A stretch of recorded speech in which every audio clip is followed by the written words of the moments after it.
Hello, and welcome back to the dining room for yet another unboxing. And yes, this time it is another camera. It's the Sony FX30 Cinema line camera, new. And we'll get to that in a minute. But first, I'm going to talk a little bit about my setup here and how I'm going to integrate the FX30 into my setup. So if you don't care about that, skip to the next chapter. But the next chapter is going to be the story of how I was convinced to buy this camera by you-know-who, Bennett. So I'll tell you the story about how Mark Bennett convinced me I needed this camera. And then, if you skip another chapter, so story, then what's in the box. But first I'm going to talk about my setup here and how the FX30 is going to integrate into the setup. And if you watched my video from a couple of weeks ago, which I will link to here, about the PT52 external monitor, well, in that video I also compared this to the Portkeys LH5P monitor, which does everything this will do, only better, but also will do camera control.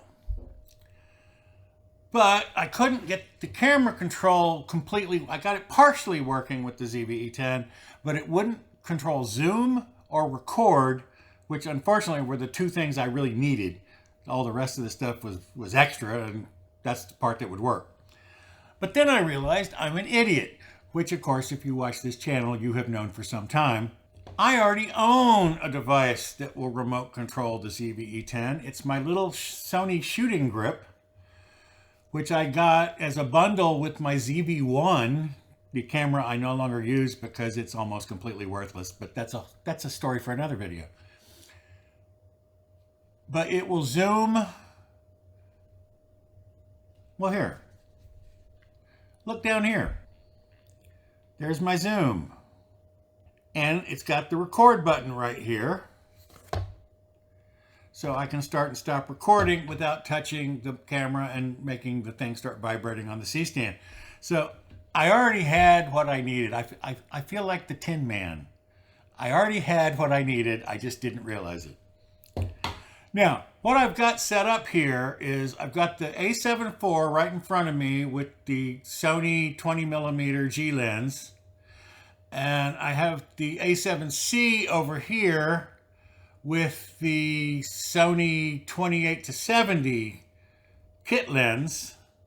It was a kit lens with one of the cameras. I don't remember which one.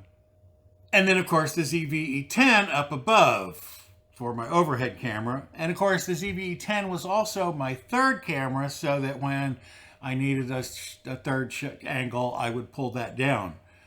But now, with the FX30, I will never have to pull that down. So that's going to live up there. The ZV-E10 is just kind of going to live on the C-stand to be my full-time overhead camera. What I will probably replace right in front of me, I'll put the FX30, because I have a lot of wide-angle lenses which are perfect for this. And then I'll move the A7IV over where the A7C is, and the A7C will become my third camera for third angles. More importantly, it will become my vlogging camera, because if you recall, I had a video a while back where I bought the Sony 10-18 APS-C lens, but turns out it will work on the A7C at about 12mm. At 10mm, it's got a little black fringing, but at 12mm, it looks pretty damn good. So that's going to be my vlogging camera. So it's going to sit on a switch pod, and again, can be brought in. I can bring it in to be my third camera, but mostly that will be my vlogging camera. So that's my setup and how my setup's about to change. But why did I buy this camera? I already had perfectly good cameras. I learned about the FX30 from my regular viewing of Mark Bennett's Camera Crisis. And when it was announced, he did a video and he started talking about it. And I'm going, well, that sounds kind of interesting. And then he proceeded to make a whole bunch of videos, and they will all be linked down below, where he compared it to the A7IV, which I own, the A7C, which I own, and the ZV-E10, which I own. And after watching all these videos, I kind of had to buy it. Bennett. For one thing, now remember, now that I'm putting the ZV-E10 into basically permanent overhead duty, which means he's going to sit up there with this kit lens, because it's got the power zoom, it's everything I need for this. Well, now I have these extra lenses, APS-C lenses. I have the Tamron 11-20, again, courtesy of Mark Bennett. And the Sigma 16, which again, Mark Bennett swears. In fact, he uses it constantly. If you watch his videos, he's constantly using this lens. But I had basically no use for them now. Well, except on full frame cameras, but yeah, and there's all those issues. But now, these are the two lenses that I will use. Well, I'm pointing over there at the FX30 on this guy, which I bought without a lens because it doesn't have a kit lens because it's a professional, allegedly, quality camera. So it doesn't have it, but you could buy it with other lenses, but I have two perfectly good lenses. So that's my first reason. Well, I already had the lenses and they were just kind of going to waste. Then he keeps telling me stories, Bennett. The FX30 has the new menu system, like on the A7IV, with the touch where you can touch things on the menu like you could always on Canon, but now you can do it on Sony. Then he goes on, well, 4K 60, it has a tiny crop, 1.04 crop. It's a little tiny crop for 4K 60, and it'll do 4K 120 at a 1.6 crop, which none of my other cameras will do. They'll do 4K 60, alleged with bigger crops. But the 4K 120, this is the only camera I will have that will do that. Then he goes on to explain to me, has two CF Express Type A slots. And of course, if you look below, I will link my video showing you how much faster my workflow is copying files off of the CF Express. And as I believe I mentioned in that video, I was going to buy another one. Well, I have since bought another one. So now I have a CF Express Type A card for both the A7IV and the FX30. And I have another slot where I can put in a regular card, regular SD card for backup just in case. This camera also has focus breathing compensation like the A7IV. It has better rolling shutter than the A7C and the A7IV. Oh, it does 10-bit color like the A7IV, but unlike the A7C. And here, hallelujah, God bless Sony, it has a fan. It has a active cooling system, so it will never overheat. Well, if it does, it's because you're out shooting in the desert and it's way hotter than, the camera's hotter than it should be. But if you're shooting indoors with this active heating system, you should never have an overheating problem. And if you recall, that's one of the reasons my ZV-1 is junk, because it'll only go about 15 minutes before it overheats in 4K. Oh, and then just a little extra added bonus, the little flippy screen is 2.36 million dots as opposed to the roughly 1 million dots on the A7C and the A7IV. So better flippy screen, sharper detail, easier to see stuff on. Like I said, after watching all these videos, again, they'll all be linked below. Go down and watch Mark Bennett's Camera Crisis, the FX30 introduction, and then comparing it to the A7IV, the A7C, and the ZV-E10, and you'll probably want to get one too. Oh, and that's the other thing that he sold me with was the price. Under $1,800. Well, barely. But it's under $2,000. So for $1,800, I get a camera that's virtually as good, not really, again, they're good for different things. But I shoot mainly video, and if you're mainly a video shooter, this is a great camera for you because it's created to shoot video. It doesn't have a viewfinder. It doesn't have any of the things that a photo camera is known to have. And all the little outside buttons, and I think there's 6, C1 through C6, they're all meant for video stuff instead of, all the stuff you would use on a camera. So, I was sold. And once I was sold, I pre-ordered using one of Mark Bennett's link. You're welcome, Mark. He had a sponsored link. So I got it. So let's get into what's in here. Before I open the box, let me talk about the box. This box, it's part of the marketing, right? It comes in a plain brown box. It's professional. It doesn't have the gaudy 3-color, multicolor, glossy boxes that the regular cameras do. No, this is a professional camera, so it's in a regular block. The fact that this is better for the environment is just a bonus. It's really a marketing ploy to make you think, well, this is professional because it doesn't have an all fancy box because they don't need to sell it. You'll just want it.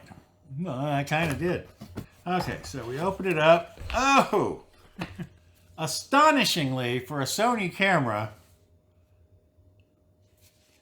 this is not a lot of booklets. I mean, there's booklets, but like one of them's basically an ad for CF Express and Sony cards. One of them's a little pamphlet about Catalyst Browse. There's a thing about lens. So basically, it's almost all marketing this time instead of... Oh, it has a little booklet about the camera itself. Oh, and then a QR code for getting to the actual manual online. And on the other side of the top section, we have the USB-A to USB-C cable, which will come in handy. Not for me, I have plenty of these, but again, these cameras don't come with chargers, so you use this to charge the batteries in the camera. Then we flip this up. There's an empty box.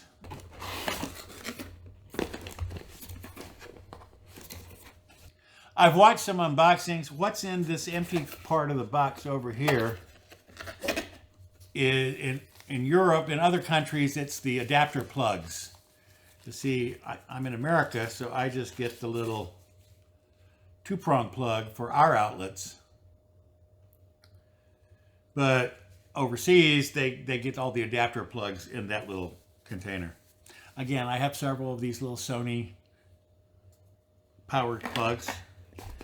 And of course, I forgot to mention, this is another reason that Mark Bennett was able to sell me this camera. It uses the same MPZ100 batteries found in the A7IV and the A7C. And I already have a bunch of these. And more important, these typically run 2 hours, 20 minutes. So 140 minutes of recording time. So at least 2 hours of recording time, even when you're using the powered microphones like I'm using here. Finally, we get to the main attraction. The little paper cottony kind of bag that Sony stuff comes in.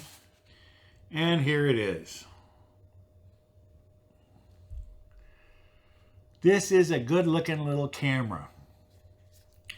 Now, if you're familiar at all with the Sony Cinema line, which I was not, because again, those are professional cinema type cameras. And the one, this is the FX30, the FX3, the one this is basically the same body as, costs twice as much. It's almost $4,000. And by the way, and then the cinema line goes, that was the lowest one in the cinema line, and they go up from there. This is now the lowest one in the cinema line. And they cheaped it out. They got it to be half as expensive by going with the APS-C sensor. But again, I just happen to have 2 perfectly fine APS-C lenses that I had bought for the ZV-E10, which will now serve for this camera. What do we got going on here? Well, on this end, full-size HDMI port. This camera does 10-bit raw output through HDMI, and a lot better to have a full, I have a little mini HDMI up on the ZV-E10 that's hooked into the monitor. And it's a very flimsy little, this is a very much sturdier connection. So kudos on Sony for that. Then on the other end, we have the two CF Express Type A and SD card slots. By the way, this almost exactly like the A7IV here, except the texture is different. It's a rougher texture than on the A7IV. Oh, I don't know if you noticed, there's little 1/4-inch screw mount holes. There's the one on the bottom, which all cameras will typically have. But then we have one over here. We have 3 more across the top and 1 more over on this side. So you have lots of ways, especially cinema photographers like to have all sorts of stuff. The external monitors, well, you want to rig this up, you don't need to buy a small rig thing for it. Although, by the way, they are available. Oh, and it's also available, you can get it with this handle that fits here on top. Which, if you're going to carry it around, for shooting and stuff. But of course, I leave mine on tripods or switch pods. So I don't really need all that. And then here's the beautiful 2.36 million dot screen. Fully articulated. See here, 1, 2, 3, 4, 5. I could have sworn there's, 6. And by the way, 6 defaults to record. So you don't even have to reach up on top. You can just press the button right on the front. Oh, and it has at least 3 red lights on it. There's one back here. There's one there. There's another one somewhere. That'll let you know you're shooting. Plus, it'll put the red band around the flip-out screen, like the A7IV and the ZV-E10. So again, it's very hard to not notice if you're recording, or notice. More important, it's easy to notice if you're not recording, because you think, wait, there's no red lights. Well, let's talk a little bit about the FX30 versus the A7IV, and I'll put these specs up here next to my head. This is lighter. So this is 562 grams, or 1.2 pounds. As opposed to 658 grams or 1.4 pounds for the A7IV. And again, of course, the main difference, well, and size-wise, they're very similar. This is slightly 5.1 versus 5.2, 3.8 inches, 3.1 inches this way, whereas it's 3.8 inches on that guy, and 3.3 by 3.1. The main difference, of course, is the sensor. This has an APS-C type CMOS sensor, whereas the A7IV has the 35mm full frame. So this sensor is only 23.3 by 15.5 millimeters, whereas that one's 35.9 by 23.9. And this is only 27 megapixels, and that's 33 megapixels. However, 27 megapixels is still plenty because it can get down to 4K from it's oversampling from like 6K or 7K on the A7IV. So you still get really good 4K. The shutter speeds are the same, 30 seconds to 1/8000. But of course, that's if you're shooting in film. I'm never going to shoot in film. ISO is 100 to 32,000 here and 100 to 51,200 there. Now, there's been some controversy online about this is supposedly dual ISO, but people are finding it's not. I imagine if it's supposed to be, it was in all the marketing materials, so if it's not working now, it will be. Battery life, same batteries, basically same battery life. This also has the in-body image stabilization IBIS that the A7IV has. And again, the much better, more than double the pixels on the little flip-out screen. Just a quick comparison with the FX30 and the A7C, which I will put up here.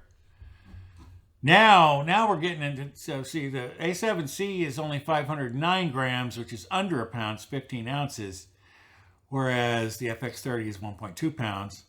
And the A7C is much smaller body, 4.88 versus 5.1, 2.8 versus 3.1, 2.35. So it's a much smaller body. This is a fairly hefty size body. This is like a full camera size body. The sensor in the A7C, while also a full frame sensor, is not as good as the one here in the A7IV. It's only a 24 megapixel. So this actually has a more megapixels than the A7C, even with a smaller sensor. The shutters are the same. The ISO for the A7C is the same as the A7IV, which is 100 to 51,000. Same battery, same 2-hour battery life. I have IBIS. And by the way, the A7C has the least of the screens. It only has a 921,000 dot screen, whereas the A7IV is 1 million, and this, of course, is 2.36 million. That's the comparison with my other two cameras. Now, again, the FX30 is going to move here to be my A camera because of these wide-angle lenses I have, which make it perfect for sitting right in front of me. And then the A7IV will move over there where the A7C is right now with a longer lens. Oh, plus I can use the APS-C crop on the A7IV to whip in closer. Or I can use the 28 to 70 millimeter zoom lens I have over there on the A7C. I can move that over. I have lots of options. This camera gives me lots of options. And that is why while I'm always angry at Mark Bennett for making me spend money, Bennett, I also thank him because this is a really nice camera and I think it's going to integrate very well into my setup. I forgot to mention it has the hot shoe mounts for the the microphones, the B10 and the B1M that I use. So that's the FX30. I think Mark Bennett put out a pretty compelling case, so feel free to watch his videos. If I didn't convince you, see if he can convince you. He's very seductive when it comes to me. He bats those beautiful eyes. It's so hard to resist. But that's my take on the FX30. That's my unboxing. Next week, actually I have no idea what I'm doing next week, but I do know one thing. It'll be filmed on this camera. So tune in next week to see this camera in action. Well, you don't get to see it in action. You get to see the output, which will look the same. So that is the FX30. I think it's like a great camera. Now, I'll report back after I've used it. Like, is it still good? Do I still like it? But specs based and just looking at it and fiddling around with it. So that's the news from here. This is my new FX30 cinema line camera. I guess now technically I'm a cinematographer. Yeah, right. But that's it for today. Thanks for stopping by. Bye-bye.